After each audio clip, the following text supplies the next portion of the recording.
BJP के कैसरगंज से सांसद बृजभूषण शरण सिंह लगातार विवादों में। दरअसल उनके ऊपर महिला पहलवानों ने यौन शोषण के आरोप लगाए हैं। धरना शुरू हुआ, पहली बार जनवरी में शुरू हुआ, उसके बाद एक समिति बनी, उसके बाद दोबारा महिला पहलवान और समेत कुछ पुरुष पहलवान जिसमें बजरंग पूनिया, साक्षी मलिक और विनेश फोगाट मुख्य रूप से थे, धरने पर बैठ गए जंतर मंतर पर। फिर उसमें किसान आंदोलन, कांग्रेस के नेता, तमाम लोग शामिल होने लगे। उसके बाद उनको हटा दिया गया और वो लौट कर चले गए। फिर मेडल को गंगा में बहाने की बारी आई।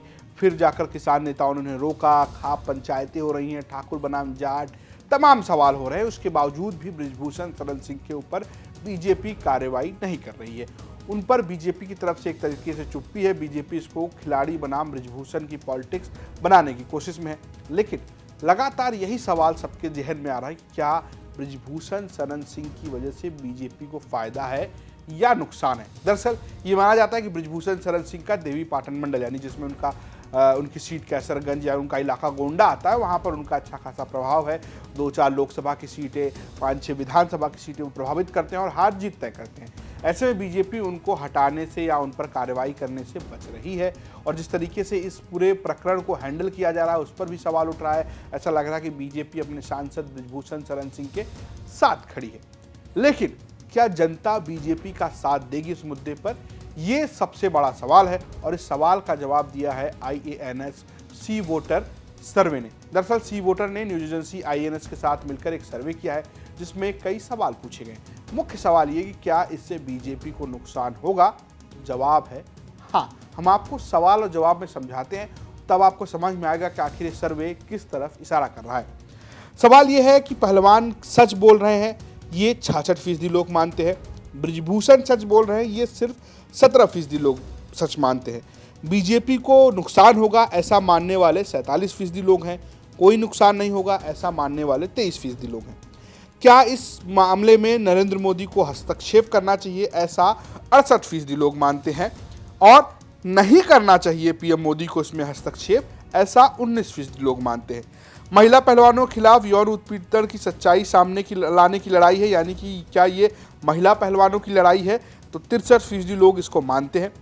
क्या ये पहलवानों और कुश्ती फेडरेशन ऑफ इंडिया के बीच की लड़ाई है, ये ऐसा मानने वाले 8% लोग हैं।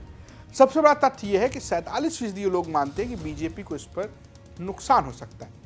ऐसे में बीजेपी ये रिस्क क्यों ले रही है, क्या बीजेपी को डर नहीं है। यही सवाल हमने सी वोटर के संस्थापक यशवंत देशमुख से भी पूछा, तो उन्होंने एक लब्बो-लुआब में ये बताया कि बीजेपी को नुकसान तो है, लेकिन ये क्या चुनाव तक हो पाएगा, ये भी बड़ा सवाल है।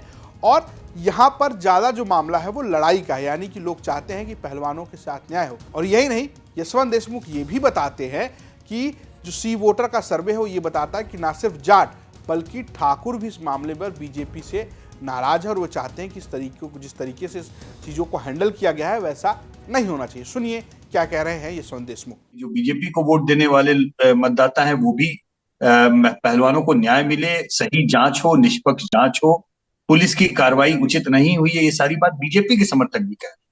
लेकिन साथ में बड़ी तादाद में समर्थक ये भी कहते हैं कि जिस तरीके से उस मंच का राजनीतिक इस्तेमाल हुआ है, विपक्ष के नेताओं को जिस तरह से जगह दी गई है, उसको वो बहुत अच्छा नहीं मानते।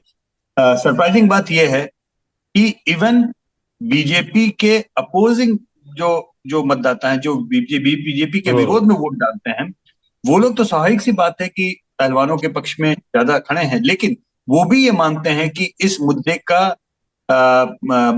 का सीधा न्याय से ताल्लुक है, उसको न्याय मिलना चाहिए और उसको राजनीतिक रूप से उसका इस्तेमाल नहीं। हमारा सवाल जनता से बहुत सीधा था, क्या इस मुद्दे से भाजपा को सियासी नुकसान भी हो सकता है।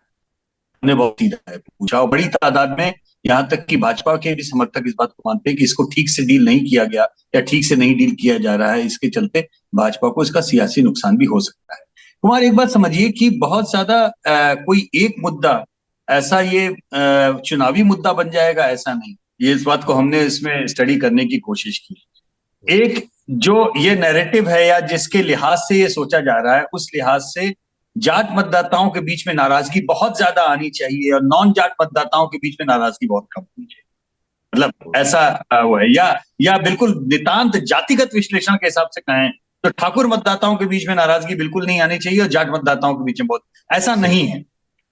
जाट मतदाता भी उतने ही नाराज या नहीं नाराज हैं जितना कि ठाकुर मतदाता नाराज है या नहीं। तो कुल मिलाकर आप इसको ठाकुर बनाम जाट कहिए, क्या जाट नाराज है या ठाकुर नाराज है, लेकिन एक लबोलुआ भी आता है कि बृजभूषण शरण सिंह के ऊपर बीजेपी कार्रवाई न करके कहीं ना कहीं नुकसान में हो सकती है। हालांकि बीजेपी इन पर एक्शन लेगी, ये बड़ा सवाल है। और बृजभूषण शरण सिंह किस तरीके से इसको हैंडल करते हैं, क्या वो बीजेपी में अपना रुतबा कायम रख पाते हैं, क्या वो 2024 में चुनाव लड़ेंगे, क्या बीजेपी उनका टिकट काटेगी, क्योंकि इससे पहले अजय मिश्रा टेनी को लेकर भी कई किस्म के सवाल खड़े हुए थे। अभी भी बीजेपी ने उन पर कोई एक्शन नहीं लिया, वो अभी भी मंत्री, जबकि लखीमपुर खीरी मामले में उनके बेटे के ऊपर पुलिसिया कार्रवाई हो रही है।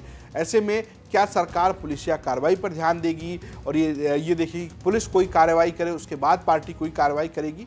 हालांकि बृजभूषण पर अभी तक बीजेपी की ओर से कोई एक्शन लेते हुए नजर नहीं आ रही है पार्टी। तो बड़ी बात यह है कि अगर बीजेपी ऐसा नहीं करती है तो उसको नुकसान हो सकता है, लेकिन ये सर्वे ये नहीं कहता है कि चुनाव में इसका भारी नुकसान हो सकता है। कितनी सीटें प्रभावित होंगी ये बहुत बड़ी बात है। हालांकि बृजभूषण को लेकर यह भी कहा जा रहा है कि अगर उन्हें बीजेपी निकालती है तो अगर वो समाजवादी पार्टी में जा सकते हैं, अगर ना भी जाए तो निर्दलीय लड़ सकते हैं और चुनाव जीत सकते हैं। और बीजेपी इस वक्त यूपी में एक एक सीट पर फोकस किए हुए है, लेकिन सर्वे ये कहता है कि बीजेपी को बृजभूषण के साथ रहने में नुकसान है। तो ये रही बात बृजभूषण शरण सिंह की। ऐसे ही उत्तर प्रदेश की तमाम बड़ी खबरों के लिए देखते रहिए यूपी तक। नमस्कार।